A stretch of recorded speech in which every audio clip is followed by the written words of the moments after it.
Je lève mes mains, même si je n'ai plus de force. Je lève mes mains, même si j'ai des problèmes.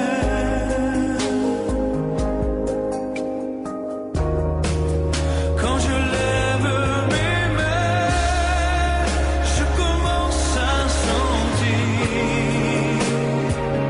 une onction qui me fait chanter. Quand je lève mes mains, je commence à sentir le feu.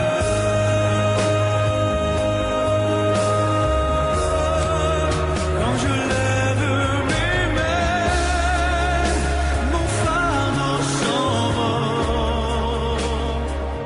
De nouvelles forces tu me donnes.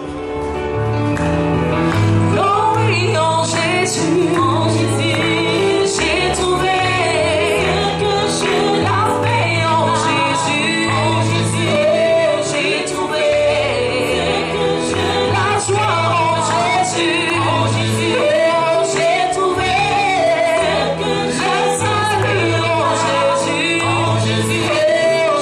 trouvé que je salut en Jésus, j'ai trouvé que je la joie en Jésus, j'ai trouvé que je m'en en Jésus, j'ai trouvé que je n'espérais pas.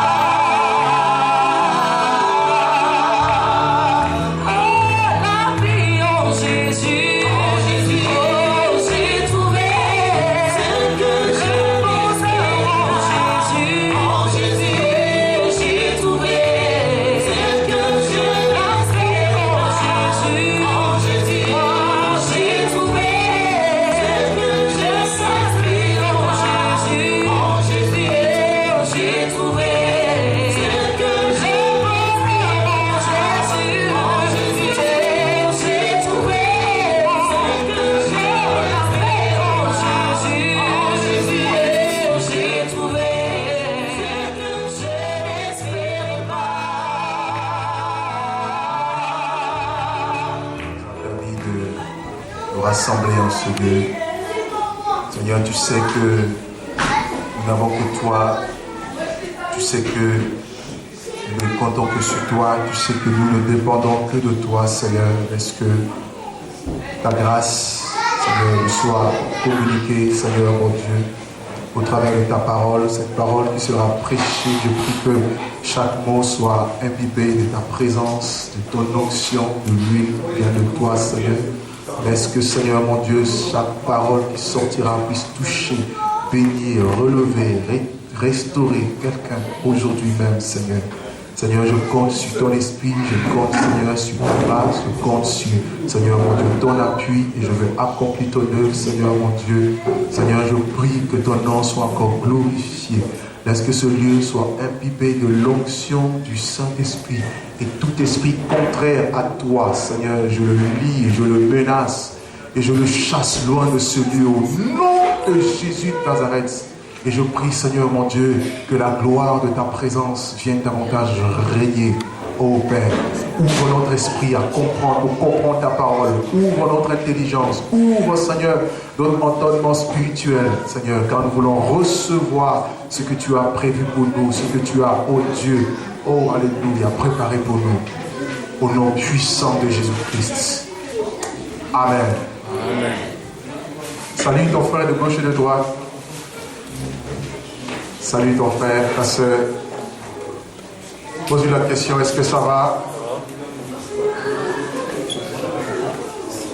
Pose-lui la question, est-ce que ça va?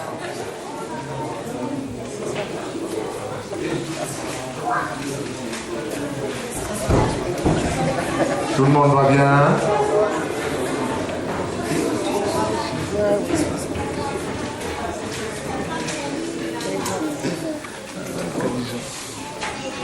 Ok. ici au nom de Jésus. Nous voulons passer un temps dans la parole de Dieu. Je vous demande beaucoup d'attention et je demanderai à ceux qui gèrent les enfants, vraiment si les enfants peuvent nous laisser un tout petit peu tranquille. Nous avons commencé une série d'enseignements sur le lait spirituel. Je vous ai parlé de plusieurs aspects. Nous avons vu la repentance, nous avons parlé du renoncement des œuvres mortes. On a eu à développer sur la doctrine des baptêmes, on a parlé de la foi en Dieu, on a parlé ensuite de la doctrine de l'imposition de main. Et aujourd'hui, nous allons parler des deux résurrections, de la résurrection de mort. Voilà le thème de notre enseignement aujourd'hui. Et nous continuons dans notre élan pour ceux qui suivent les enseignements depuis un certain temps. Nous avons commencé à donner, à en parler. Nous sommes dans le livre de Hébreux chapitre 6. Un peu de silence les enfants. Hébreux chapitre 6, nous sommes à partir du verset 1er jusqu'au verset 2. Hébreux 6, le verset 1er au verset 2. Hébreux 6, 1 à 2. La parole de Dieu nous dit ceci. C'est pourquoi, laissant les éléments de la parole de Christ, tendons à ce qui est parfait, sans poser de nouveau le fondement du renoncement aux œuvres mortes, de la foi en Dieu, de la doctrine des baptêmes, de l'imposition de main, de la résurrection des morts et du jugement éternel. Le jugement éternel sera lié à l'enseignement que nous allons apporter tout à l'heure de la résurrection des morts. Donc, la Bible nous parle de la résurrection des morts et c'est un thème capital, c'est un thème fondamental dans l'évangile. On aura à parler de la puissance de l'évangile à notre prochain séminaire qui se prépare d'ici 3 semaines. Et je vous parlerai un peu de qu'est-ce que l'évangile et qu'est-ce que la conséquence de l'évangile. Paul dit que je ne crois en de l'évangile parce qu'elle est la puissance de Dieu pour le salut de quiconque croit, du juif premièrement et ensuite du grec. Parce qu'en lui est révélée la justice de Dieu par la foi et pour la foi. Je vais essayer de développer ces aspects. Mais laissez-moi un peu toucher cet après-midi sur la résurrection des morts. Voyez-vous, quand on parle de résurrection, le mot résurrection vient du verbe ressusciter. Vous voyez, merci pour ceux qui ont le cahier et pour ceux qui notent les enseignements. Que Dieu nous bénisse. Résurrection vient du verbe ressusciter, voyez-vous. Et quand on parle de ressusciter, ressusciter signifie revenir de la mort à la vie. Et ça, la résurrection, c'est lorsqu'on sort de la mort et on vient à la vie, voyez-vous. La résurrection, donc ressusciter, c'est aussi réapparaître. C'est le fait de réapparaître, comme si vous aviez disparu et vous faites à nouveau surface. Vous comprenez? C'est ça la résurrection. La résurrection, ressusciter, veut dire aussi manifester une nouvelle vie. Manifester une nouvelle vie. Manifester une nouvelle vie. Donc la résurrection, c'est le renouvellement. La résurrection, c'est le fait de réapparaître. La résurrection, c'est le fait de sortir de la mort pour recevoir la vie. Voyez-vous? Donc, on ne peut parler de résurrection que s'il y avait mort au préalable. Vous comprenez? Autrement dit, il n'y a pas besoin de parler de résurrection. Donc, la résurrection concerne les morts. Et la Bible nous parle de la mort. Qu'est-ce que c'est la mort? Ça, c'est la deuxième question que nous pouvons nous poser. Parce que pour la résurrection des morts, qu'est-ce que c'est la mort? La mort, premièrement, c'est l'absence de la vie. La mort signifie absence de la vie. Cessation complète et définitive de la vie. C'est lorsque vous ne respirez plus, lorsque vous n'existez plus, vous mourrez. Vous comprenez? C'est ça la mort. Ça va pour tout le monde? Cessation complète et définitive de la vie. Voyez-vous? La mort, c'est le contraire de la vie. Dieu est vie. Et par conséquent, il est lumière. C'est quand vous vivez que vous voyez la lumière, vous pouvez marcher, voyez-vous. Mais lorsque vous êtes mort, vous êtes dans le ténèbre. Vous ne savez où vous allez. Et quand on parle de mort physique, le mort est couché là, il ne peut plus. Ce mort ne peut plus bouger. Ce mort ne peut plus réagir parce qu'il n'y a pas la vie. Or, la Bible nous présente Dieu comme étant la vie, l'auteur de la vie. Donc la vie vient de Dieu. Voyez-vous? Et c'est Dieu qui communique la vie de par son être, de par son essence et de par la déclaration de sa parole. Jean 1 nous dit quoi? Au commencement était la parole, et la parole était avec Dieu, et la parole était Dieu. En elle était la vie, et la vie était la lumière des hommes. Voyez-vous? Donc la vie, c'est la lumière des hommes. La vie, c'est la présence même de Dieu. Là où il n'y a pas Dieu, il n'y a pas la vie. Tout ce que vous voyez, tout ce qui existe aujourd'hui, que vous voyez, il y a un mouvement, toutes ces choses, a la vie. Et la vie vient de Dieu. C'est ce qu'il faut comprendre. Alléluia. Alléluia. Ce que l'homme craint, il n'a pas de vie. Un exemple parfait. Regardez l'homme avec la grande, son grand savoir, la grande technologie, a réussi à imiter un homme, un robot. Mais cet homme, ce robot, n'a pas de vie. Est-ce que vous comprenez? Mais regarde-toi, regarde un peu ton voisin comment il est. Regarde ton voisin. Dis, tu es une créature si merveilleuse. Ah, parle à lui. Peut-être qu'il a eu la dépression toute la semaine. Dis-lui un peu que regarde-toi comment tu es beau, tu es belle. Ma soeur, regarde-toi comment tu es belle. Mon frère, tu es beau. Montre-moi le scientifique qui est capable de faire ces choses. Montre-moi ce scientifique. Ça, c'est une fleur qui a été, comment on appelle ça même là, artificielle. Donc, il n'y a pas la vie. Même les arbres respirent, même les arbres bougent. C'est pour cela même en ce qui concerne la louange, la Bible dit, même les arbres de champ battent les mains à la gloire de Dieu. Mais quand je vois les vivants qui sont là, j'ai dit un problème. Les arbres vont nous dépasser. Alléluia. Donc la fleur que vous voyez est artificielle parce qu'elle n'a pas la vie. Mais regardez dans la nature, la fleur que vous voyez a une vie. Elle peut naître un jour, elle grandit, elle devient belle, et puis elle va faner, elle va mourir.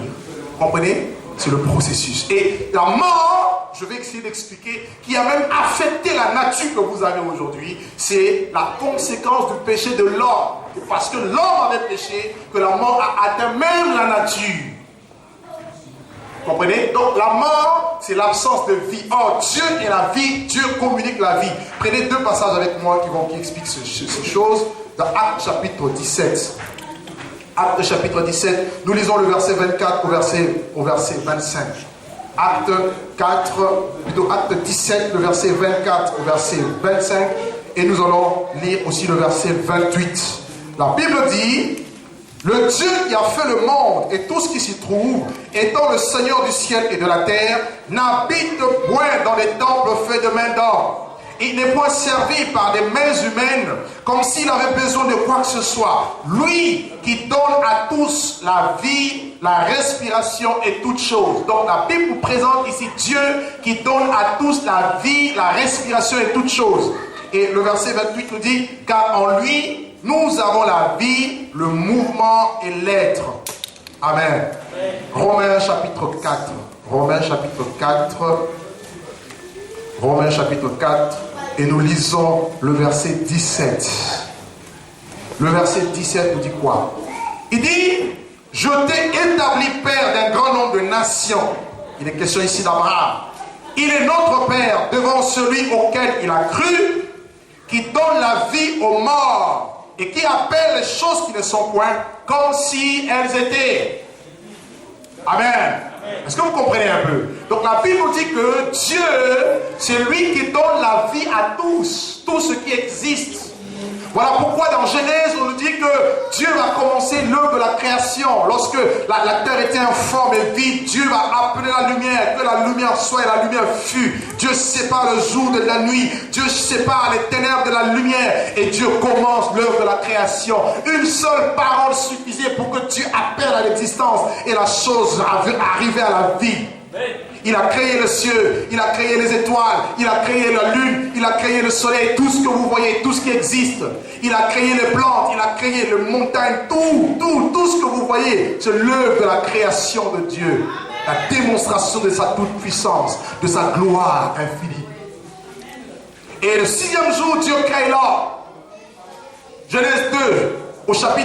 Genèse chapitre 2, le verset 7 que nous connaissons, il est dit, l'Éternel Dieu forma l'homme de la poussière de la terre et il souffla dans ses narines un souffle de vie. Et l'homme devint une âme vivante. Il forme l'homme, il souffle dans ses narines un souffle de vie et la Bible dit l'homme devient une âme vivante. C'était une âme vivifiante. Adam n'était pas mort. Adam était vivant. Adam était un être vivant. Il reflétait la nature de Dieu, qui est la vie. Vous voyez, quand on parle de vie, on voit Dieu. Quand on parle de mort, on voit l'autre. C'est pour cela que l'Église doit avoir la vie. Tu dois avoir la vie de Dieu en toi. Et la mort va venir quand? Genèse chapitre 2. Allez-y avec moi rapidement. Genèse chapitre 2. Et nous lisons à partir du verset 15. Genèse 2, 15 à 17. Genèse chapitre 2, le verset 15 à 17. L'Éternel Dieu prit l'homme et le plaça dans le jardin d'Éden pour le cultiver et pour le garder. L'Éternel Dieu donna cet ordre à l'homme. Tu pourras manger de tous les arbres du jardin, mais tu ne mangeras pas de l'arbre de la connaissance du bien et du mal. Car le jour où tu en mangeras, tu mourras certainement. Voilà le même Dieu créateur qui crée l'homme à son image. Il donne un seul ordre à l'homme, un seul commandement. Tu peux manger de tout, excepté l'arbre qui est au milieu. Cet arbre de la connaissance du bien et du mal. Dieu dit, tu n'en mangeras pas. Et tu ne le toucheras pas. Le jour où tu en mangeras, tu mourras. Donc Dieu savait que cet arbre cachait la mort. Cet arbre, je dirais, couvrait l'œuvre de la mort. C'est un mystère.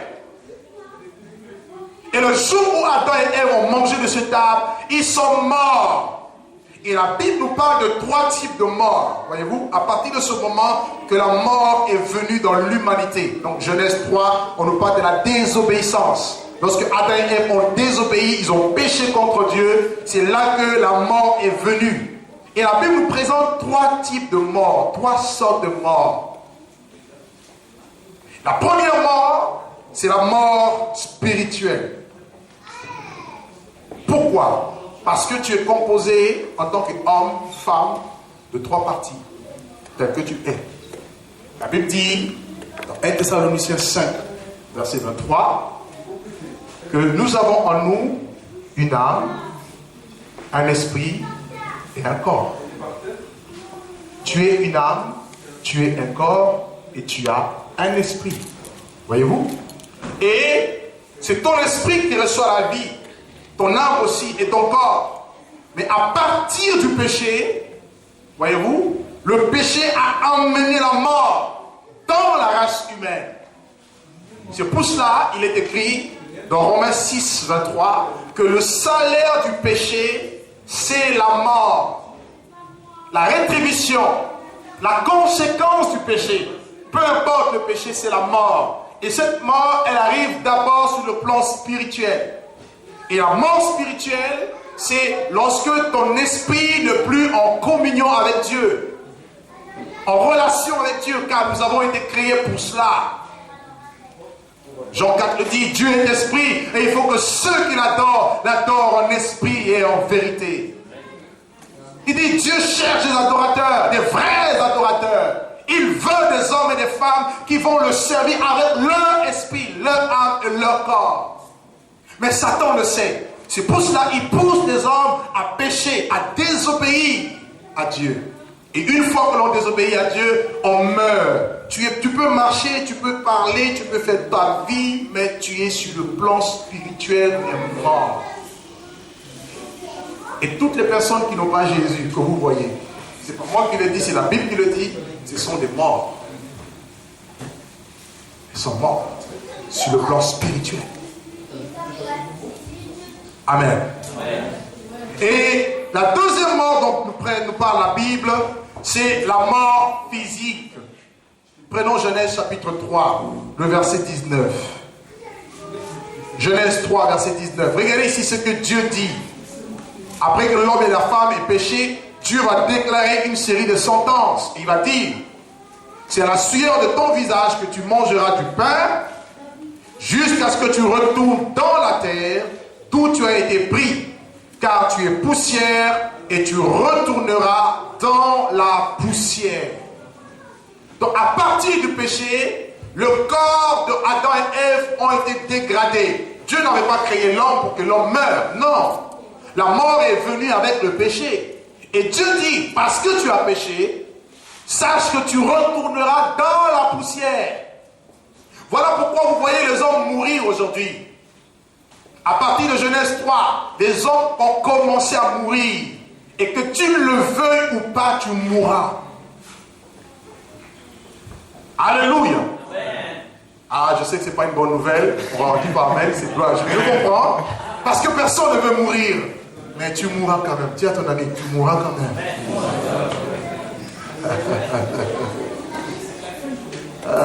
Qui veut rester éternellement? Ah, moi je veux vivre. Hein? Hein, tu veux vivre, non? Ah, voilà. Ça c'est ça. Qui veut vivre? Non. Qui veut vivre? Ah, nous voulons tous vivre. Hein? Mais que tu sois grand, que tu sois petit, que tu sois beau, que tu sois moche ou vilain, je ne sais pas quoi, que tu sois riche, que tu sois pauvre, que tu sois blanc, noir, jaune, rouge, peu importe ta race, peu importe ce que tu es, la bonne nouvelle c'est que tu mourras. Tu retourneras dans la poussière. C'est pour cela qu'il faut savoir que ton temps est limité. C'est pour cela qu'il faut savoir que tu n'es pas maître de ton souffle. C'est pour cela qu'il faut savoir où est-ce que ton âme ira et ton esprit après la mort. Parce que c'est une réalité indéniable. Moi qui vous parle, je partirai, frère. Je ne suis pas du fer ni du béton. Lorsque la cloche de Dieu va sonner pour ma vie, je partirai. Et je précise, ce n'est pas parce qu'un homme a dit que je partirai que je partirai. Je partirai quand Dieu voudra que je parte. Alléluia. Gloire à Jésus. Ta vie est entre les mains du Seigneur. Est-ce que vous comprenez un peu? Et la mort physique affecte notre corps. Et nous mourons. Et Dieu a promis justement la résurrection. Pourquoi? Parce qu'à cause du péché, il va y avoir un jugement. Mais vous n'allez pas être jugé étant mort. Il faudrait que vous reveniez d'abord avant d'être jugé. Est-ce que c'est clair? Amen. Gloire à Dieu. Et la troisième mort que nous parle la Bible, j'en parlerai vers la fin, c'est la mort éternelle. Hein? La mort éternelle qui n'est rien d'autre que la seconde mort. La seconde mort où l'étang de feu et de soufre. Il y a un étang terrible que Dieu, les anges de Dieu sont en train de préparer en ce moment même, qui n'avait pas été préparé pour l'homme, mais pour le diable et les démons. Vous voyez? Mais malheureusement, les hommes iront dedans. Et c'est pour cela que Dieu a donné Jésus. Ce n'est pas pour autre chose. Pour que les hommes ne périssent pas. Car Dieu a tant aimé le monde qu'il a donné son Fils unique Jésus afin que quiconque croit en lui ne périsse pas, mais qu'il reçoive la vie. C'est parce que Dieu sait qu'après la mort vient le jugement. Hébreux 9 nous dit, il est réservé aux hommes de mourir une fois, après quoi vient le jugement. Personne n'y échappera. Je dis bien personne. Et lorsque nous mourrons, le corps est enterré, l'âme et l'esprit, nous dit la Bible, si tu as été croyant, sont portés jusque dans le paradis. Mais si ce n'était pas le cas, c'est dans le séjour de mort que la Bible appelle le Hadès. L'enfer existe, frère. L'enfer est réel. Et les hommes iront là-bas. Regardez un peu l'histoire de Lazare et de l'homme riche. Les deux sont morts. L'homme riche n'avait pas Jésus. Il n'avait pas Dieu. Il ne croyait pas du tout à la parole de Dieu. Il va mourir. La Bible dit qu'il a été enseveli, enterré. Son âme a été enterrée. Mais lorsque Lazare, qui était croyant, est mort, la Bible dit que les anges sont venus le porter et l'ont transporté dans le sein d'Abraham. Voilà les deux réalités lorsque nous sommes face à la mort. Lorsque nous sommes croyants, les anges, Dieu envoie les anges et ils viennent prendre notre âme et notre esprit et nous transportent dans la présence de Dieu, dans le lieu de félicité, dans la présence du Père, là où Dieu est adoré en esprit et en vérité, là où les myriades forment le cœur des anges. Oui, mais lorsque ce sont les impies qui meurent, la Bible dit qu'ils sont ensevelis. Ce sont les démons de mort. Ils viennent, ils les attrapent. Vous ne vous êtes jamais posé la question, pourquoi en général quand quelqu'un veut mourir, hein, les non-croyants, ils crient non, je ne veux pas, je ne veux pas, je ne veux pas partir. Mais ils voient des choses que vous ne voyez pas.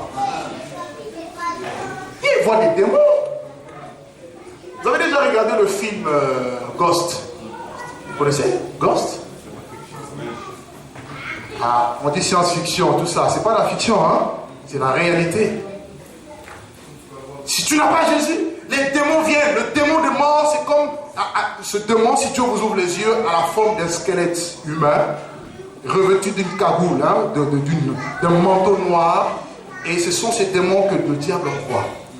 Et ils viennent pour prendre votre âme. Mais si vous n'avez pas Jésus, vous savez qu'il n'y a plus de solution pour vous. Ah non, je ne veux pas partir. Non, s'il vous plaît, laissez-moi. Mais ils sont plus forts que vous. Ils vont vous attraper et vous emmener là-bas. Et c'est fini pour vous après. Voilà la réalité face à la mort. C'est pour cela qu'il faut préparer son éternité maintenant, pendant que tu es en vie.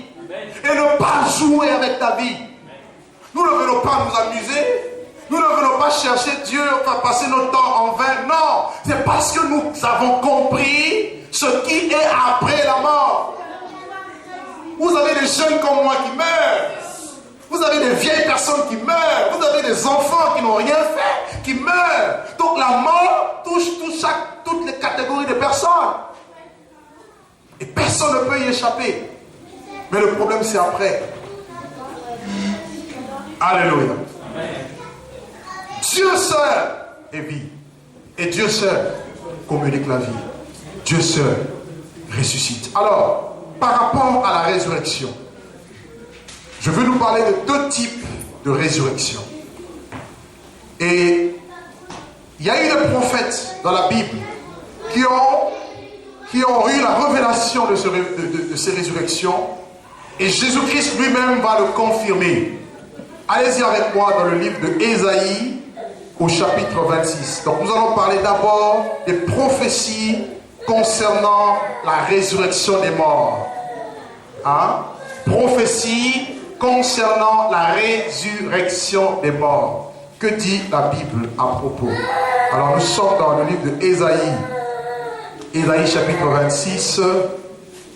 Nous allons juste lire le verset 19. Ésaïe 26. Et nous prenons le verset 19. Il est écrit, voyez, tout le monde a trouvé, Ésaïe 26, le verset 29, il est écrit, que tes morts revivent, que mes cadavres se relèvent, réveillez-vous et tressaillez de joie, habitants de la poussière, car ta rosée est une rosée vivifiante, et la terre redonnera le jour aux morts. Ici, Ésaïe est juif. Ésaïe est un peuple et parmi le peuple de Dieu. Ésaïe fait partie du peuple que Dieu avait mis à part. Ésaïe parlait déjà du Messie. C'était un prophète qu'on appelle le prophète messianique. Parce qu'il a beaucoup donné des prophéties qui sont liées à l'avènement, à la mort, à la crucifixion, à la résurrection et à la gloire du Messie. Voyez-vous? Et Ésaïe, en son temps, lorsque les saints mouraient, eux-mêmes, ils avaient peur de la mort parce qu'ils ne savaient pas ce qui les attendait. Et voilà que, sous l'inspiration divine, sous l'onction du Saint-Esprit, Ésaïe va prophétiser la résurrection des morts. Ici, il est question des morts juifs, ceux qui croyaient en Dieu, que Dieu qu'un jour allait ressusciter, allait réveiller d'entre les morts, pour la vie, mais à un temps précis. Prenons notre passage dans Daniel. Daniel chapitre 12. Daniel 12, et nous lisons le verset 2. Daniel 12, nous lisons le verset 2. Il est écrit ceci: plusieurs de ceux qui dorment dans la poussière de la terre se réveilleront, les uns pour la vie éternelle et les autres pour l'opprobre, pour la honte éternelle. Daniel 12, le verset 2. La Bible dit plusieurs des personnes qui dorment dans la poussière. Il est question ici des morts. Ceux qui dorment dans la poussière, ce sont des morts. De ceux qui dorment dans la poussière, la Bible dit, ils vont se réveiller. C'est ça la résurrection, c'est le réveil. Ils se réveilleront, voyez-vous, les uns pour la vie éternelle et les autres pour l'opprobre, pour la honte éternelle. Donc on nous parle de deux résurrections.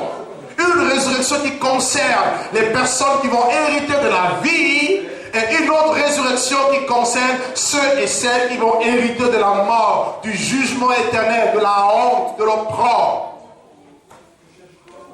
Et les prophètes d'autrefois connaissaient ces réalités. Et ils étaient perplexes, parce qu'ils ne savaient même pas leur sort. Quand vous lisez David, vous allez voir David même ira jusqu'à dire, mais qui te louera dans le séjour de mort? Ils redoutaient tous la mort. Parce que c'était un ennemi terrible que seul Jésus-Christ a terrassé. Car il est le seul qui est mort. Et 3 jours après, il est revenu de la mort vivant et victorieux. Amen. Et regardez Jésus ce qu'il va dire. Nous sommes dans le livre de Jean au chapitre 5. Jean chapitre 5, nous lisons le verset 25 au verset 29. Jean chapitre 5, le verset 25 au verset 29.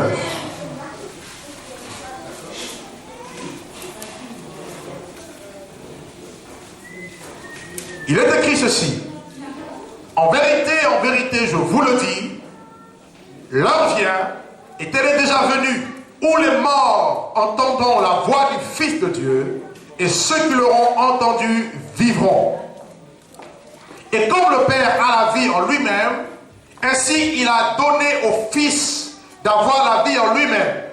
Et il lui a donné le pouvoir de juger. Ne vous étonnez pas de cela, car l'heure vient où tous ceux qui sont dans les sépulcres entendront sa voix et en sortiront.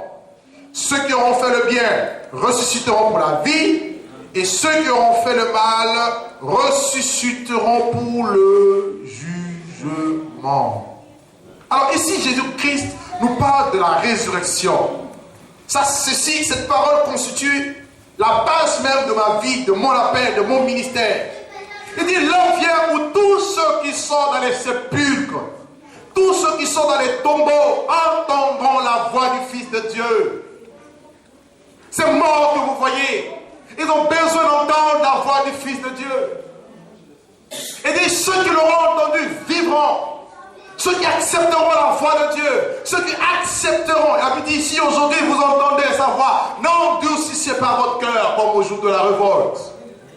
Celui qui acceptera de s'humilier, celui qui acceptera de se sanctifier, celui qui acceptera Jésus dans sa vie, la Bible nous dit, et il passe de la mort à la vie. Celui qui croit en moi vivra. Jésus dit quoi? Je suis la résurrection et la vie. Celui qui croit en moi vivra même s'il meurt. Alléluia. La bonne nouvelle, c'est que si tu as Jésus, tu n'as plus peur de la mort. Parce que Jésus en toi est vie et esprit. Comprenez-vous un peu? Et l'esprit ne meurt pas.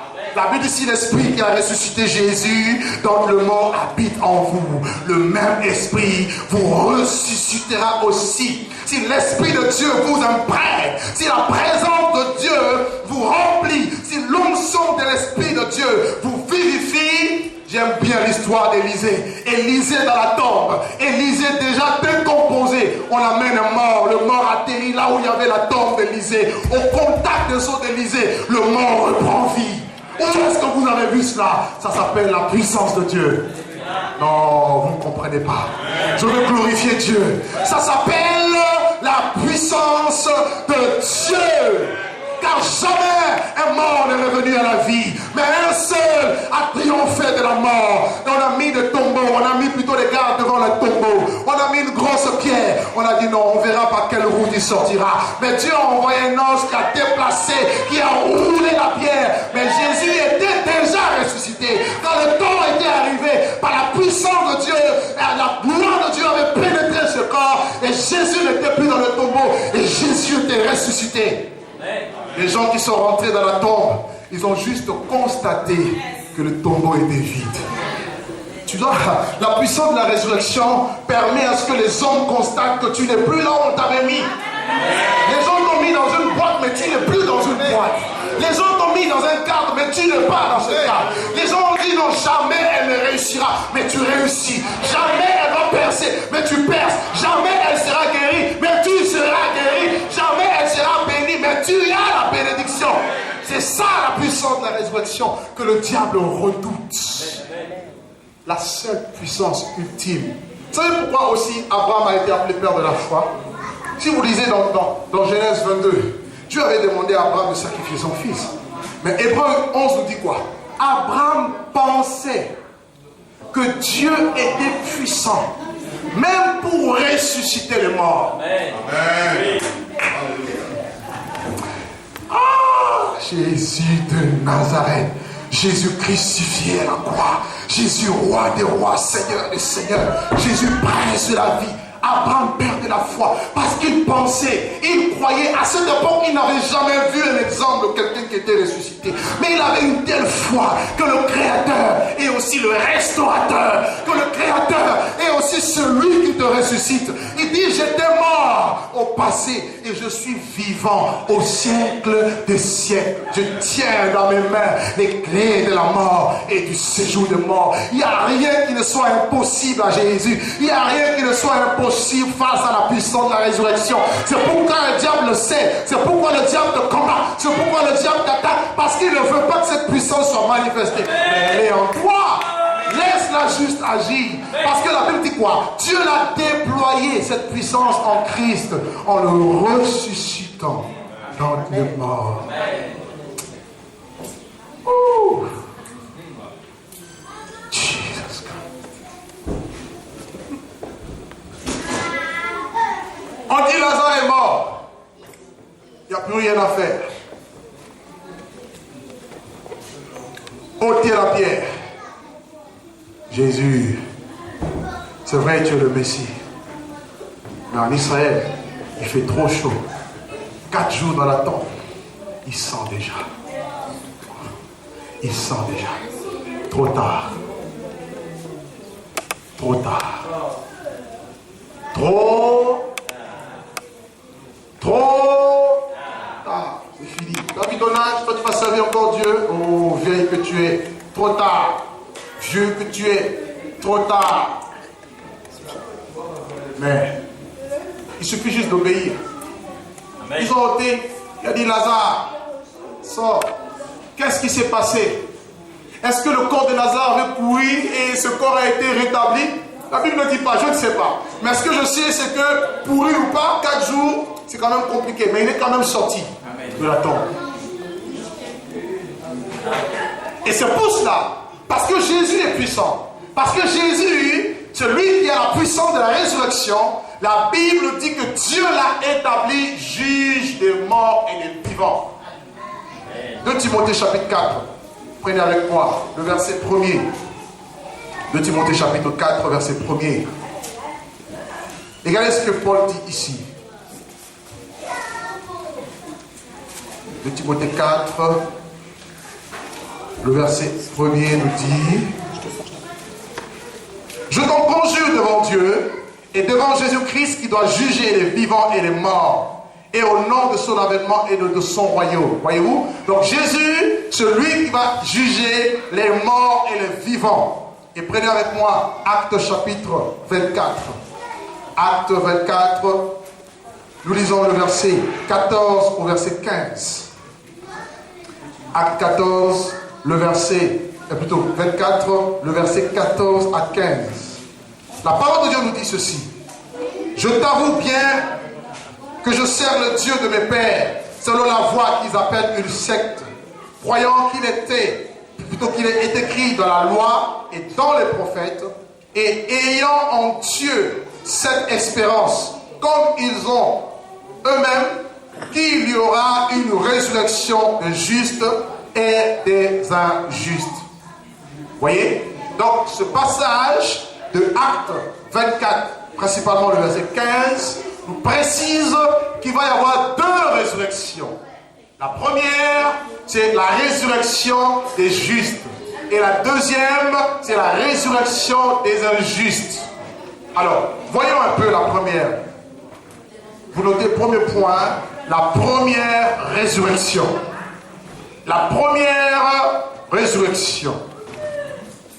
Cette résurrection concerne les croyants, les saints, tous ceux qui ont foi en Dieu. Voyez?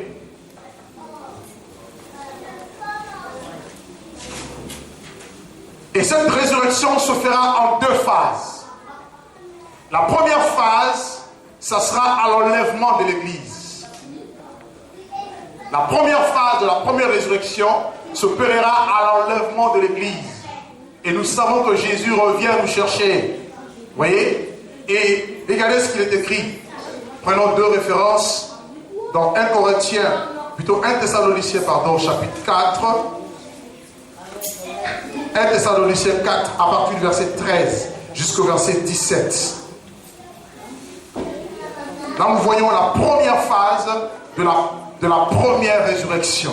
Il est dit: nous ne voulons pas, frères, que vous soyez dans l'ignorance au sujet de ceux qui sont décédés, afin que vous ne vous affligez pas comme les autres qui n'ont point d'espérance. Car si nous croyons que Jésus est mort et qu'il est ressuscité, croyons aussi que Dieu ramènera par Jésus et avec lui ceux qui sont décédés.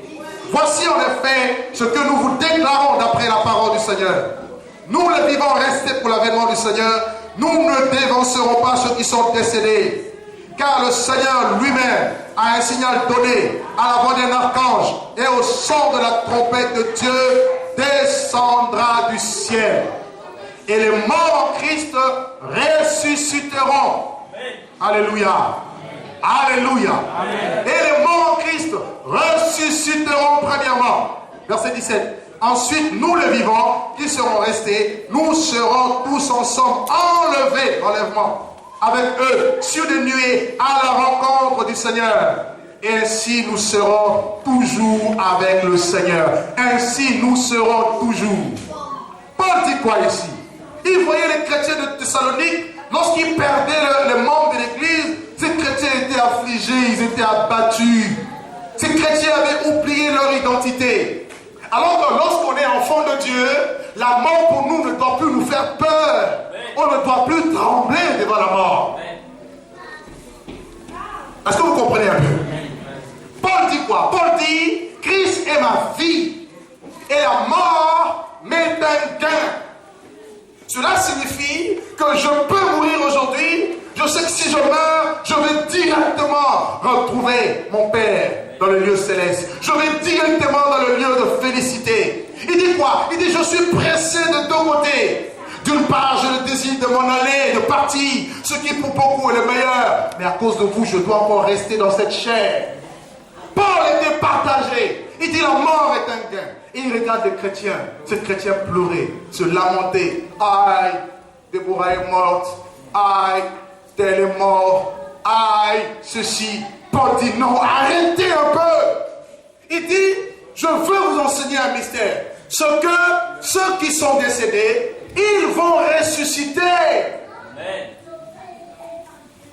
Tous les morts, tous les chrétiens qui sont morts, attendent tout simplement la résurrection.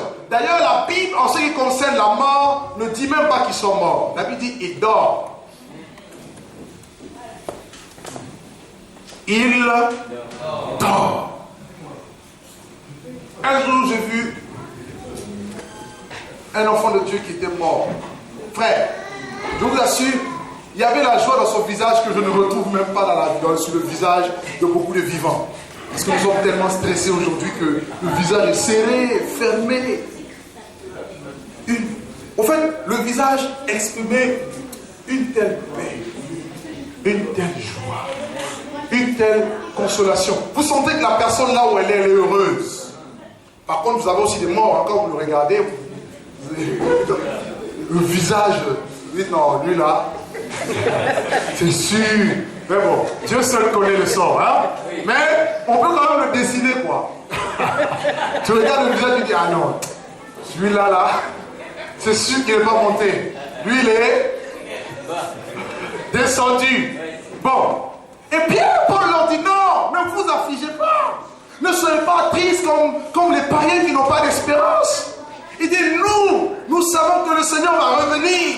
Nous savons qu'il va y avoir une trompette qui va retentir. L'archange a sonné la trompette. Et tous les morts en Christ, tous ceux qui dorment dans la poussière, où qu'ils soient, entendront ce son. Jésus lui-même va sonner le son de la trompette. Ça sera la dernière trompette qui annonce la résurrection des morts.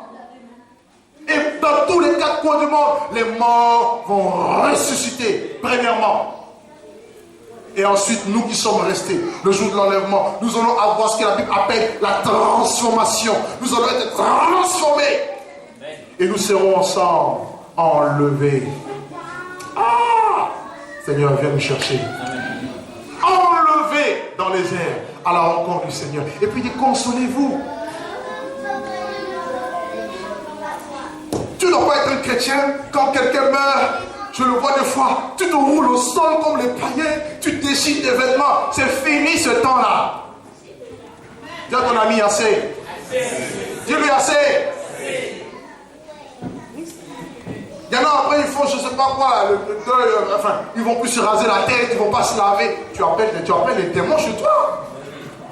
Sois naturel, elle est partie, c'est son jour. Gloire à Dieu, danse. Le jour où je vous quitterai, dansez. Ne pleurez pas, puisque moi je sais où je vais. Pleurez pour vous-même. Regardez Jésus. Regardez Jésus. Jésus, il porte la croix. On l'emmène à la crucifixion. Il souffre, il pleure. Et la Bible dit, il y avait des femmes qui étaient là, qui battaient la poitrine. Ah, comme les Ivoiriens disent, Yako, en gros, malheur à toi, quoi. Hein, c'est vraiment, on compatit à ta souffrance. Jésus s'est arrêté, dit, femme, ne pleurez pas sur moi, pleurez sur vous. Vous savez, dans les deuils, il y a aussi des pleureurs. Il y a des gens, surtout en Afrique, hein, il y a des gens qui n'ont pas à manger, ils cherchent là où il y a des deuils pour aller s'abriter. Ils vont faire semblant de pleurer et puis de manger là-bas. On les appelle les pleureurs. C'était aussi en Israël. Il y a des gens comme ça. En fait, ils ne pleurent pas en réalité, mais ils ont des larmes en réserve.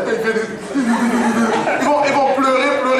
Et puis, 10 minutes après, vous allez voir en train de manger. Et tu dis, mais attends, il y a un contraste là. Il y a 2 minutes, elle était en train de pleurer. C'est des pleureurs. Ne pleurez pas.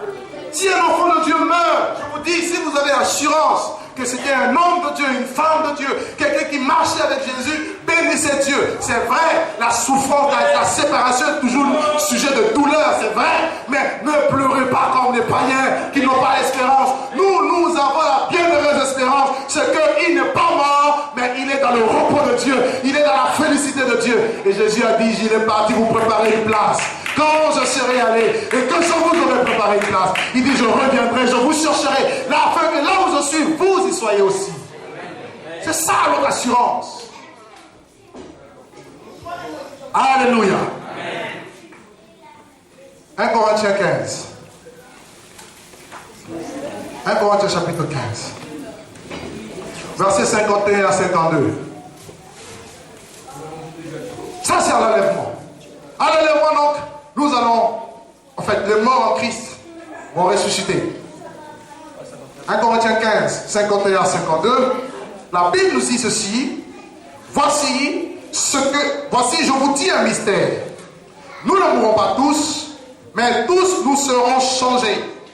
En un instant, en un clin d'œil, à la dernière trompette, la trompette sonnera et les morts ressusciteront incorruptibles et nous serons changés.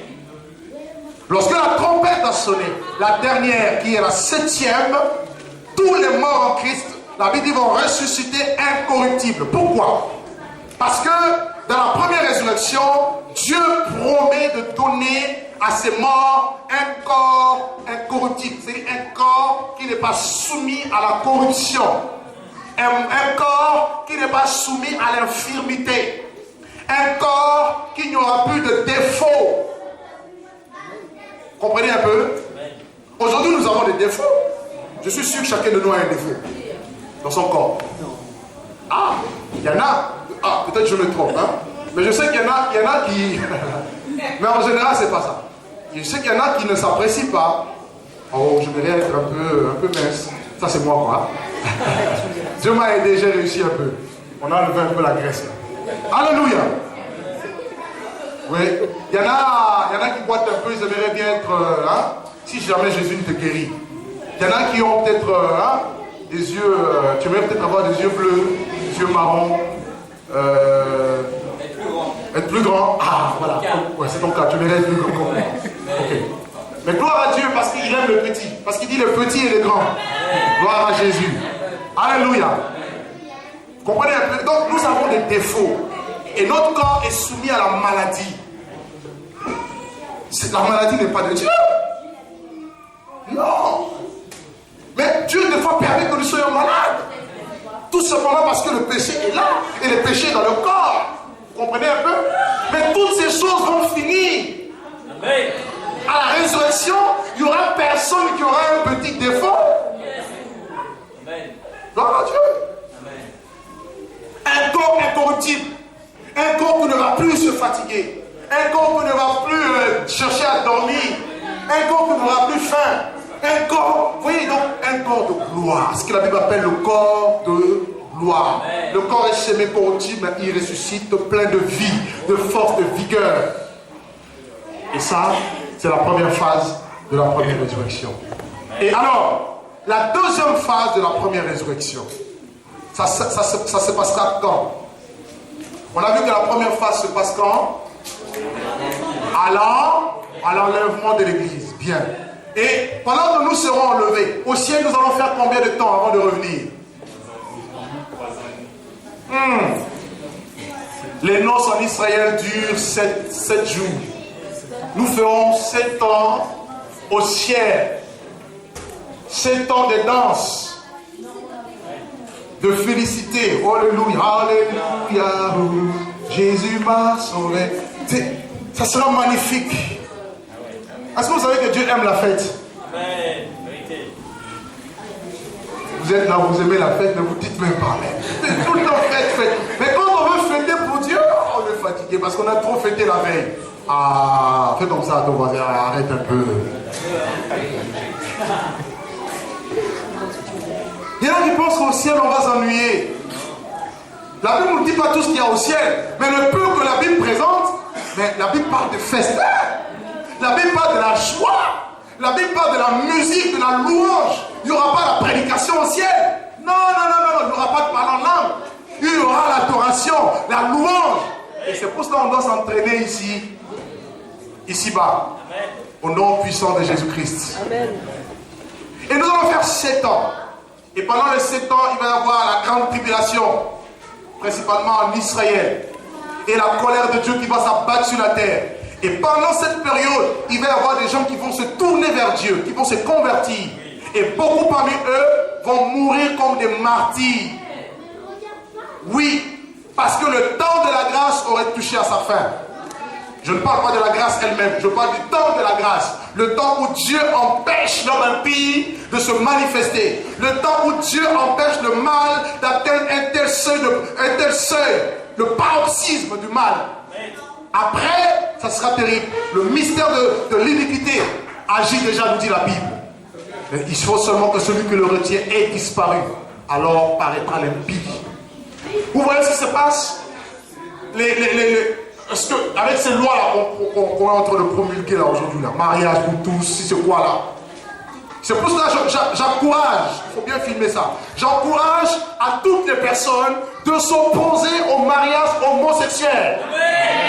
Ceci amène la colère de Dieu. Rappelez-vous de ce qui s'est passé au temps de Lot. Dieu a détruit la terre, Sodome et Gomorrhe, par le feu. La pluie de feu et de souffle. Amen. J'ai appris qu'en Angleterre, il y a une église qui va commencer à célébrer le mariage homosexuel. Il faut pleurer. Aux États-Unis, ça a déjà commencé. Au Canada, en Afrique du Sud. Et ils veulent imposer ici. Ils utilisent les médias pour nous mettre une telle pression, pour nous faire croire que les Français sont d'accord avec l'homosexualité. C'est faux. L'homosexualité est un péché. Si vous mourrez dans l'homosexualité, vous irez en enfer. Que vous soyez président, maire, préfet, qui que ce soit. Voilà ce que la Bible dit. Arrêtez-moi si vous voulez, mettez-moi en prison, mais je dirai la vérité au nom de Jésus. Est-ce qu'on peut acclamer Jésus? Vous ne savez pas ce que je suis en train de dire, ça peut m'amener en prison. Mais c'est la vérité. Si on m'attrape, c'est pas grave. Parce qu'aujourd'hui, les pasteurs ont peur. Non, il ne faut pas te déranger. Quel déranger? Les gens vont en enfer, il ne faut pas te déranger.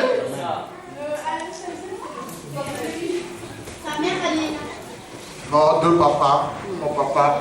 Maintenant, dans le livret de famille, ils veulent mettre parent 1, parent 2. Ils vont lever père, mère. Parent 1, parent 2. C'est quoi ces histoires?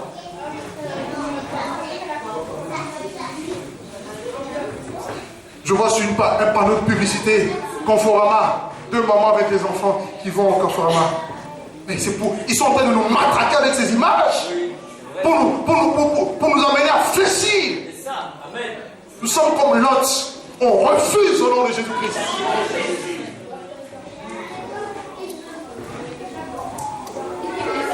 Et la deuxième phase, les chrétiens qui vont persévérer pendant la grande tribulation, ils seront sujets à la persécution. Prenez avec moi Apocalypse. Apocalypse chapitre 20. Lisez avec moi Apocalypse chapitre 20. Nous prenons le verset 4 à partir du verset 4. Apocalypse 20 à partir du verset 4 jusqu'au verset 6. Apocalypse 20, verset 4 à 6. La Bible dit: et je vis les trônes, et ceux qui s'y assirent fut donné, plutôt à ceux qui s'y assirent fut donné le pouvoir de juger.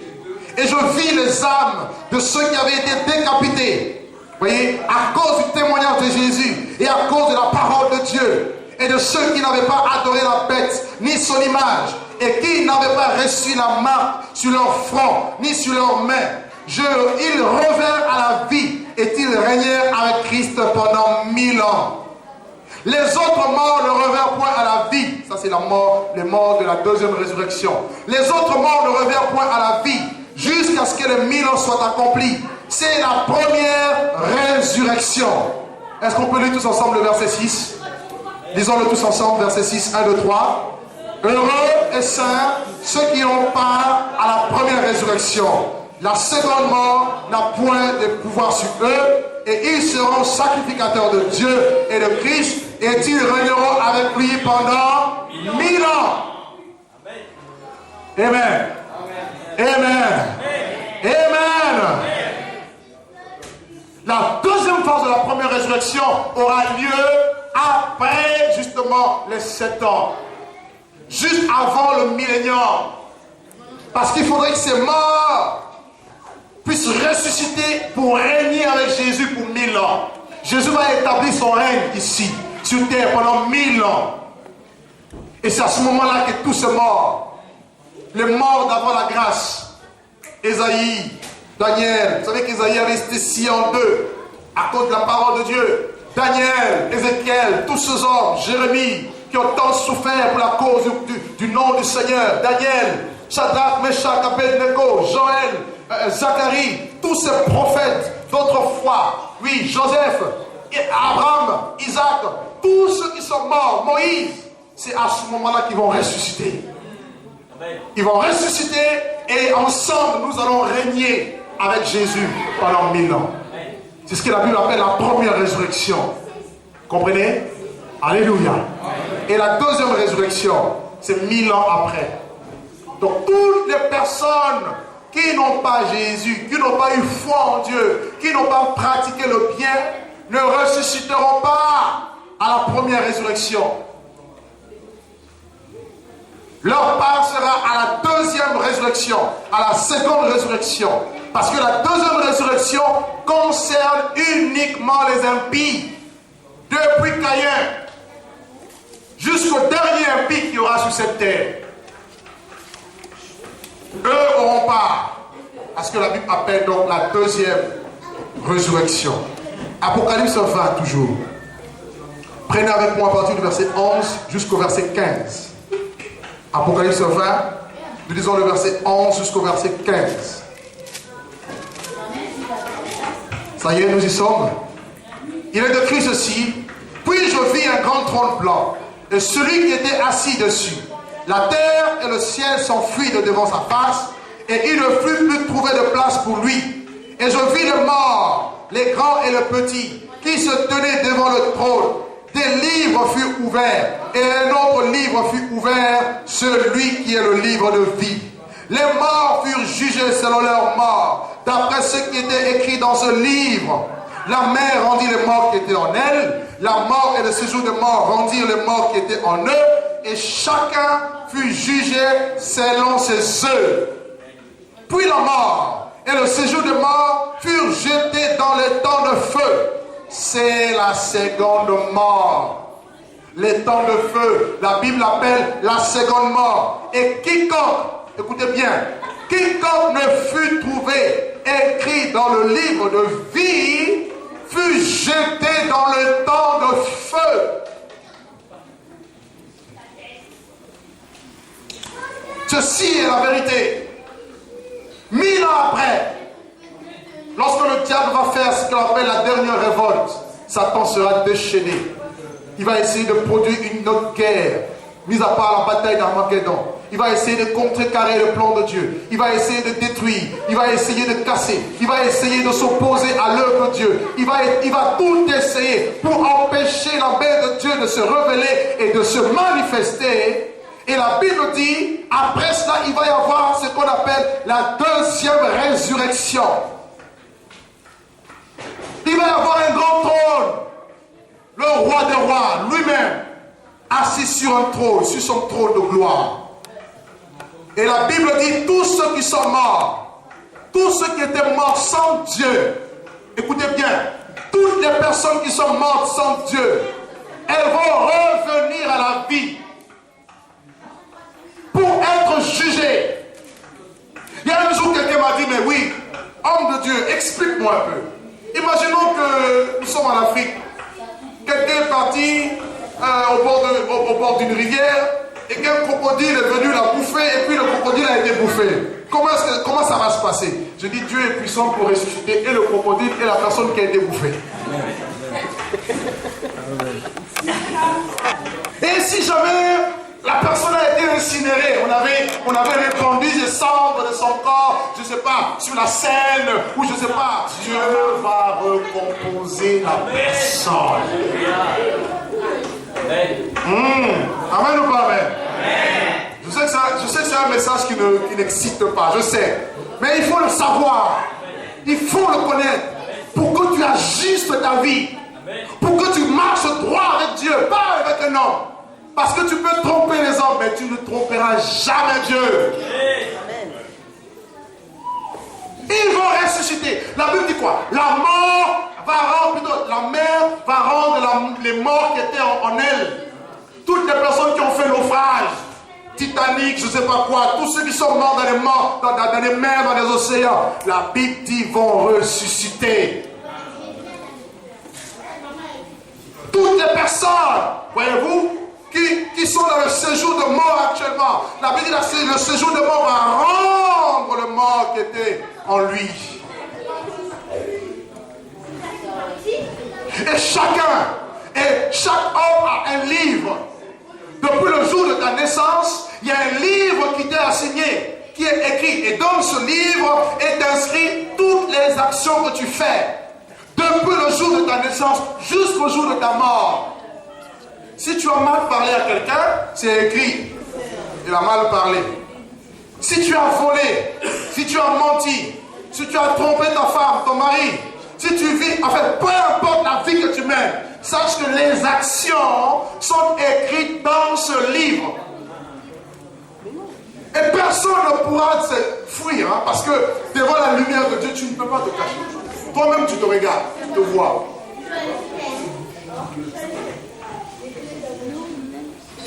Mais j'ai une bonne nouvelle. Tous ceux qui ont des livres, mais qui ont accepté Jésus, leur livre a été détruit. Parce que dorénavant, tu n'as plus un livre, mais tu es dans un livre, le livre de vie. Non, je croyais que tu allais acclamer Dieu pour cela. La Bible, Jésus dit quoi?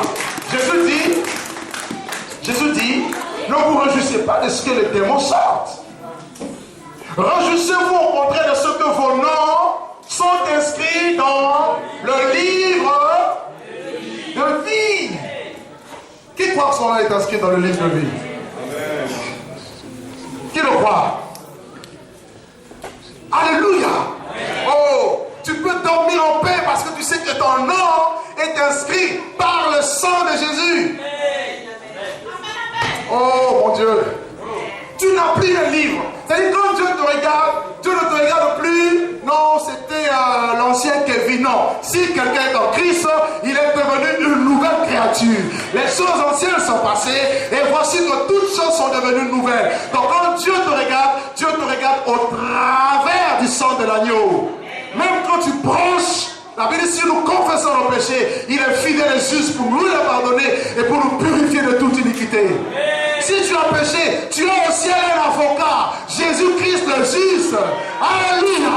Alléluia! Tu n'as pas besoin de payer les honoraires. Le sang de Jésus constitue l'honoraire pour toi. Le sang de Jésus t'a purifié. Le sang de Jésus t'a lavé. Le sang de Jésus t'a nettoyé. Et Dieu t'appelle saint, sainte.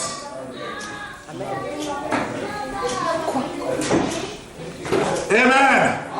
Oh non, que j'aime Dieu. Je n'ai plus un livre, mais je suis dans un livre. Est-ce que tu peux le répéter avec moi? Je n'ai plus un livre, mais je suis dans un livre. Je suis dans le livre de vie.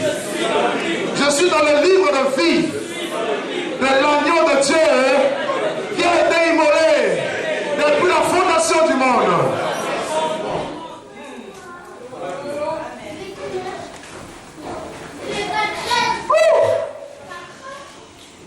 Wonderful Jesus. Wunderbar. Amen. Et tout ce monde revient. Chacun est jugé. Chacun. Dieu t'appelle par ton nom. Joséphine, présent, tu arrives et il regarde ton livre. Et comme tu n'avais pas Jésus, tu sais toi-même le sort. C'est le lac de feu. La Bible dit quiconque ne fut pas trouvé écrit dans le livre de vie était jeté dans le temps ardent. Vous imaginez un peu un étang, l'étang de feu et de soufre. Laissez-moi vous parler un peu de cet étang rapidement. C'est un étang terrible. Je ne conseille personne à y aller. Je vous en prie, n'y allez pas. Si tu n'étais pas sûr de ta vie, aujourd'hui tu peux régler ta vie. Dieu a toujours un nouveau départ avec nous. Il a dit quoi dans Apocalypse 21, verset 8? Regardez ce qui est écrit. Mais pour les lâches, pour les incrédules, les abominables, les meurtriers, les débauchés, les magiciens, les idolâtres et tous les menteurs, leur part sera dans les temps ardents de feu et de soufre, ce qui est la seconde mort. Comprenez un peu? Pour tous les menteurs, toi qui aimes le mensonge, toi qui pratiques le mensonge, toi qui ficelles bien les choses. Oh, personne ne m'a vu, mais tu oublies que Dieu te voit. Ta part sera là-bas. dans les temps ardents de feu. Ce lac de feu, cet étang de feu n'avait pas été préparé pour les humains.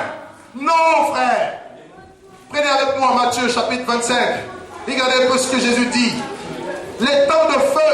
Parce qu'il y en a qui disent, mais oui, mais si Dieu est bon, pourquoi est-ce qu'il permet que les gens aillent en enfer? Est-ce que c'est Dieu qui te pousse à pécher? Il a déjà donné son fils. Accepte-le, tu dis non, je veux pas. Mais il arrivera un jour, il va te juger. Matthieu chapitre 25. Lisons ensemble le verset 41. Matthieu 25, 41, il dit, ensuite, il dira à ceux qui seront à sa gauche, retirez-vous de moi, maudits, allez dans le feu éternel qui a été préparé pour le diable et pour ses anges. Le feu éternel, le feu de la géhenne, le lac de feu, les temps de feu et de soufre n'a pas été préparé pour les hommes, pour toi et moi, non, parce que Dieu t'aime. Tu es la seule créature qui a été créée à l'image de Dieu. Ça a été préparé pour le diable et pour ses démons, ses anges. Mais parce que les hommes ont suivi le diable, parce que les hommes veulent pécher contre Dieu, ils iront là-bas. Et Dieu pleure, frère. Je vous dis la vérité, le cœur de Dieu saigne lorsqu'il voit tous ces hommes aller dans les boîtes de nuit, toutes ces personnes faire ce qui blesse son âme, toutes ces personnes qui pratiquent l'homosexualité, qui pratiquent l'adultère, qui pratiquent l'impudicité, qui pratiquent le mensonge, le concubinage. Dieu est contre ces choses. Chacun retourne à sa place. Dieu est contre le mal. Dieu est contre le péché. C'est à cause de cela qu'il a donné Jésus. Il pose la question, qui est au mariage et qui marchera pour nous dans le cortège céleste? Personne n'a su répondre à cette question. Mais le Fils a dit, me voici, Père. Tu n'as voulu ni holocauste ni offrande. Voici, tu vas former un corps. Oui, je viens, ô Dieu, pour faire ta volonté. Il a accepté de payer le prix, frère. Il s'est dépouillé de sa gloire. Il a quitté l'adoration céleste. Il est venu prendre la forme humaine. Il s'est humilié. Il a été planté dans le ventre de la femme, de cette Vierge Marie. Il a accepté toutes les conditions de vie, d'humiliation, de souffrance à cause de l'humanité. Tout cela pour rétablir l'homme, pour sauver l'humanité. Amen. Qui a cru à ce qui nous a été annoncé? Qui a reconnu le bras de l'Éternel? Nous dit Esaïe. Il s'est levé devant lui comme une faible plante. Nous l'avons méprisé, nous l'avons dédaigné, nous n'avons fait de lui aucun cas. Cependant, ce sont nos péchés qui s'est chargé. Lorsque Jésus est monté à la croix, la Bible dit, lui qui n'avait pas de péché, Dieu l'a fait pécher afin que nous devenions justice en lui. Il s'est substitué à nous. Il a pris ta place, frère. Il a pris tes péchés. Il a endossé ta vie sale. Il est parti payer le prix à son Père. Le châtiment qui nous donne la paix était tombé sur lui. Parce qu'il est écrit, le salaire du péché c'est la mort. Il fallait qu'il souffre la mort pour payer pour le péché de l'humanité. Non pas qu'il était pécheur, mais il a endossé le péché pour l'humanité. Il est mort. Vous savez comment il a été traité? Comme un chien. Frappé. Brisé. Il a reçu des coups incroyables. Insulté. Portant la charge de la croix. Pleurant. Gémissant. Tout ça pour que tu aies la vie. Et cette vie est accessible à toi. Et tu refuses de la prendre. Et tu penses qu'il te laissera tranquille. Il te laisse juste un temps. Encore un peu de temps. Mais un jour viendra, s'il vous plaît. Que toute créature m'écoute aujourd'hui. Un jour viendra. Tu ne diras pas que tu n'as pas été averti. Tu ne diras pas que Dieu n'a pas parlé à ton cœur. Tu ne diras pas que la voix de Dieu n'a pas retenti dans ton âme. Un jour viendra. Ce jour est déjà fixé de par sa propre autorité où il va juger les morts et les vivants. Personne ne dérobera devant sa face.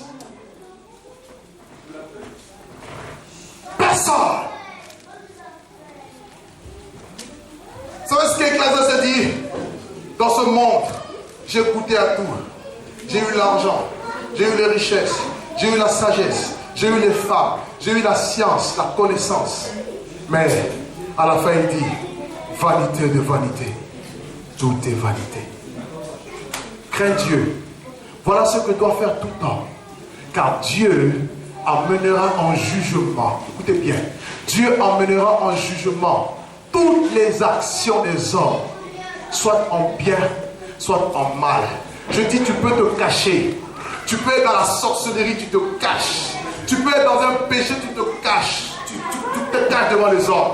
Adam, lorsqu'il a péché, c'est lui qui s'est caché. Mais Dieu, cela n'a pas empêché Dieu de l'appeler. Adam, où es-tu? Derrière le bois, il se cache. Mais Dieu est partout. Quand tu pêches, il est là, il voit, il sait. Dieu emmènera toutes choses en jugement. Ça sera comment? La fin d'une chose vaut mieux que le commencement. Ça sera comment ta fin? Et réfléchis un peu. Ne sois pas insensé. Sois un tout petit peu sage. Réfléchis à ton sort. Si un accident, oui, arrivé à se produire aujourd'hui, que tu perdais l'âme, où irait ta vie, ton âme? Ne joue pas avec ta vie. Je t'en supplie, mon frère. Je t'en supplie, ma soeur. C'est pour cela que Jésus est mort.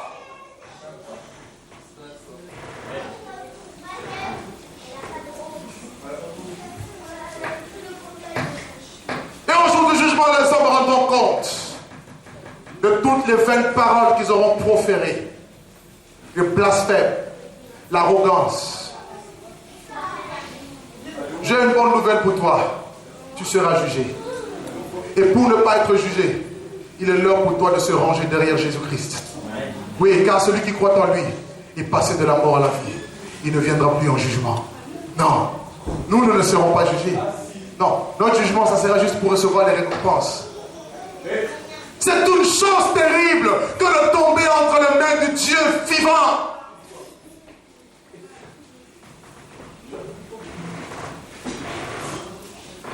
Tous les présidents rendront compte. Continuez, les présidents africains, continuez à assassiner les gens, buvez du sang. Continuez. Que celui qui est souillé se souille encore. Que celui qui est saint se sanctifie encore. Continuez à tuer les gens, continuez à être dans la franc-maçonnerie. Sachez une chose, vous serez jugés. La vie d'un homme ne dépend pas de ce bien. Serait-il dans l'abondance? Vous pensez que vous êtes éternel. Il y a eu un président qui pensait qu'il était éternel. Il s'est appelé Seko. Éternel. Mais aujourd'hui, il est dans la tombe. Tu mourras, frère.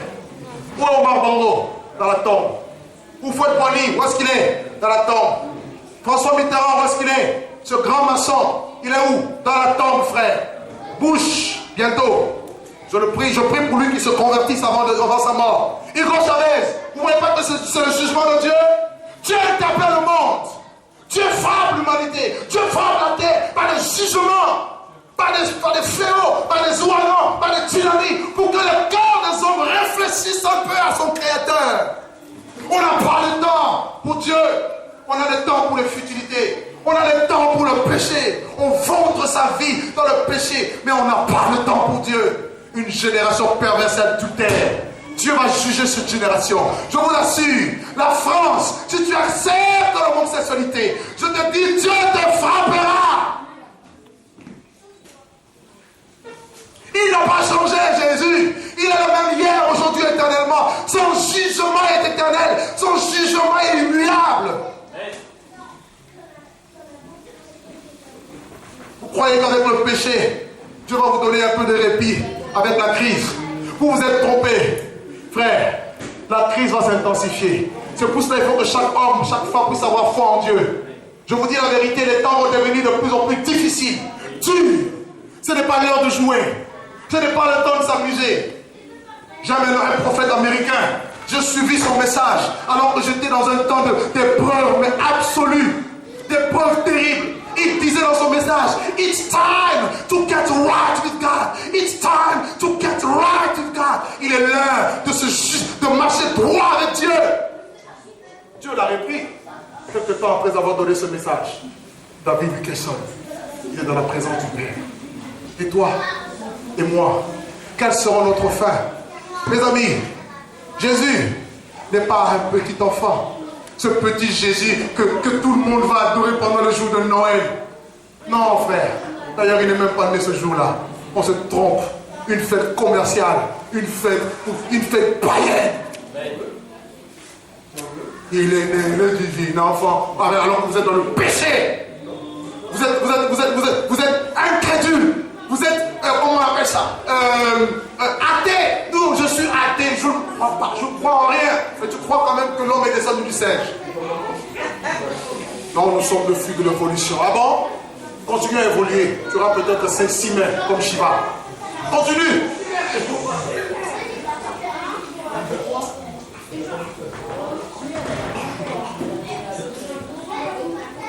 À la résurrection, frère, les gens vont rendre compte.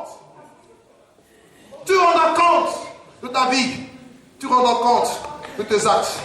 Tu rendras compte de toutes tes paroles. Frère, et ce jugement n'est pas collectif. Non, ne pense pas que tu passeras devant le tribunal avec ma femme. Non, ma femme, non, ce jour-là, il n'y aura pas de femme, il n'y aura pas de mari, il n'y aura pas de parents, il n'y aura pas d'enfants. Tu seras seul. Tu es né seul, tu partiras seul. Sois responsable de ta vie. Arrête de t'appuyer sur les autres. Ah non, si moi je ne suis pas ceci, c'est à cause de... Arrête ça. Tu es seul, le seul responsable de ta vie.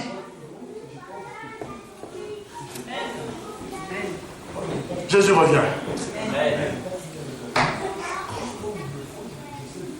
Dans quelle résurrection prendras-tu part? Prendras-tu part à la première ou à la deuxième résurrection? Quelle résurrection? Tu as la réponse dans ton cœur. Quelle résurrection? Dans quelle résurrection t'inscris-tu? Parce que tu mourras. Si Jésus revient aujourd'hui, tant mieux pour moi, je partirai. Mais s'il ne revient pas, je mourrai. Au moins je sais que je ferai partie. Je participerai à la première résurrection. Qu'en est-il de toi? Quel sera ton sort? C'est le moment de te décider. C'est le moment, oui frère, d'être sérieux avec Dieu. C'est le moment de t'engager avec le Seigneur. Je ne te dis pas de t'engager avec un homme, avec Dieu. Engage-toi avec lui. C'est le temps, frère, plus que jamais. Le temps est court. Rachetons le temps car les jours sont mauvais. Rachetons le temps. Il ne veut pas que nous puissions tomber sous le jugement de Dieu. C'est pour cela que sa grâce est encore là. Si tu es dans un péché, sache que ce n'est pas trop tard. Il a toujours sa main qui est tendue vers toi. Et il t'appelle. Et il t'appelle. J'aime bien cette chanson qui dit: la voix du Seigneur m'appelle. Prends ta croix et viens, suis-moi. Je réponds, Sauveur fidèle, me voici, je suis à toi. Jusqu'au bout, je veux te suivre dans les bons et mauvais jours. À toi pour mourir et vivre, à toi Jésus pour toujours.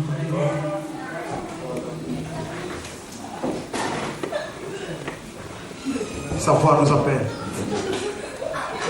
Es-tu prêt?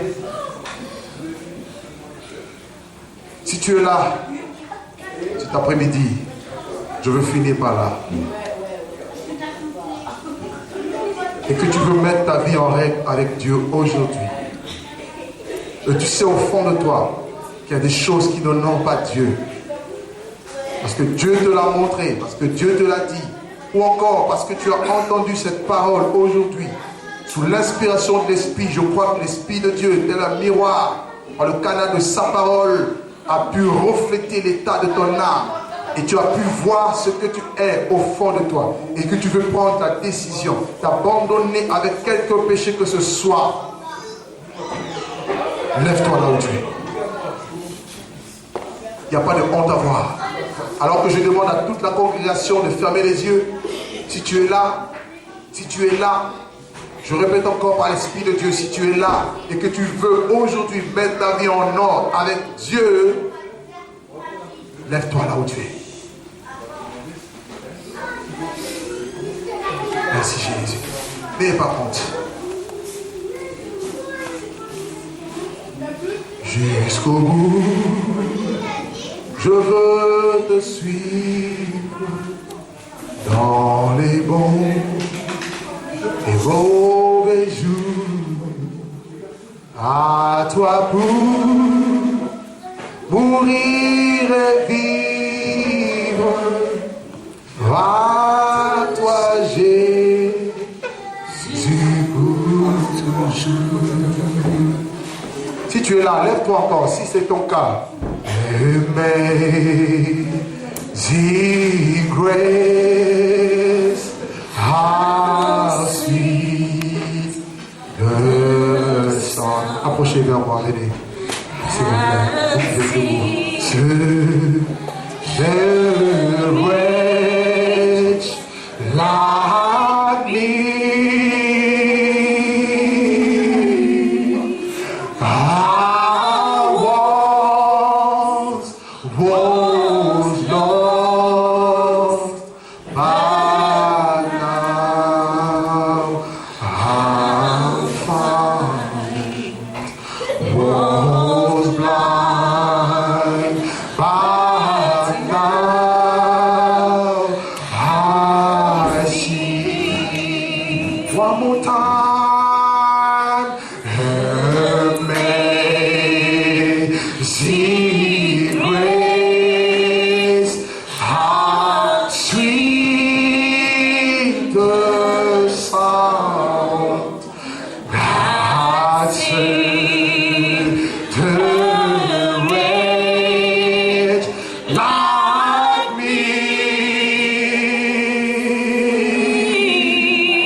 Vous êtes avancé, vous avez reconnu que Dieu vous aime et qu'il a un plan merveilleux pour vous et qu'il veut, oui, que votre vie soit avec lui et qu'il veut vivre avec vous, il veut marcher avec vous. Il a dit dans 2 Corinthiens chapitre 6, Il dit, ne vous mettez pas avec les infidèles sous le joug étranger, car quel rapport y a-t-il entre les ténèbres et la lumière? Il est venu nous sortir de la mort des ténèbres pour nous introduire dans la vie. Et dit, oui, séparez-vous, sortez du milieu d'eux, séparez-vous, dit le Seigneur, et je vous accueillerai. Je serai pour vous comme un père, et vous serez pour moi les fils et les filles, vous dit le Seigneur. Il promet de marcher avec vous. Vous allez faire cette prière avec moi. Seigneur Jésus, aujourd'hui j'ai entendu ta voix. Je prends la décision dans ma vie de renoncer à tout péché, de renoncer à tout mal, de renoncer à tout ce qui te plaît. Je veux m'engager avec toi. Je veux te suivre. Et je veux marcher dans tes voies. Pardonne mes péchés. Purifie-moi. Sanctifie ma vie. Et je veux avoir l'héritage avec les sanctifiés. Dans le nom de Jésus. Dans le nom de Jésus. Que la paix de Dieu remplisse mon âme. Que ta joie remplisse ma vie. Que ta présence inonde mon cœur. Dans le nom de Jésus. Amen. Que Dieu vous bénisse au nom de Jésus. Allez, prendre place.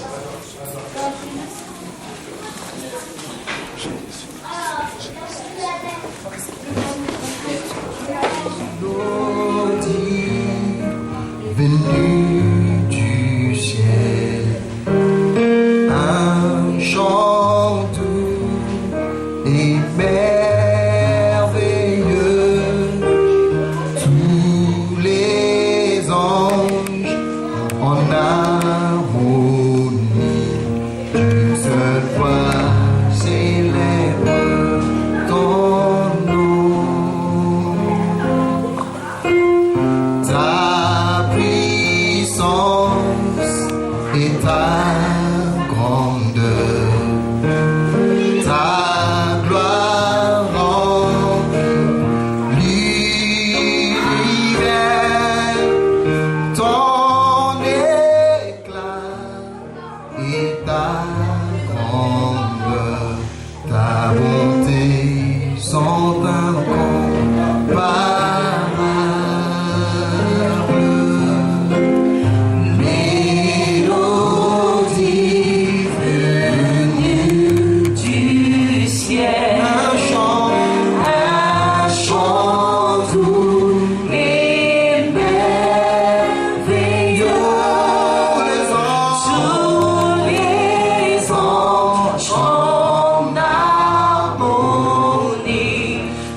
Seigneur, mon Dieu. Que toute la gloire te soit rendue à toi.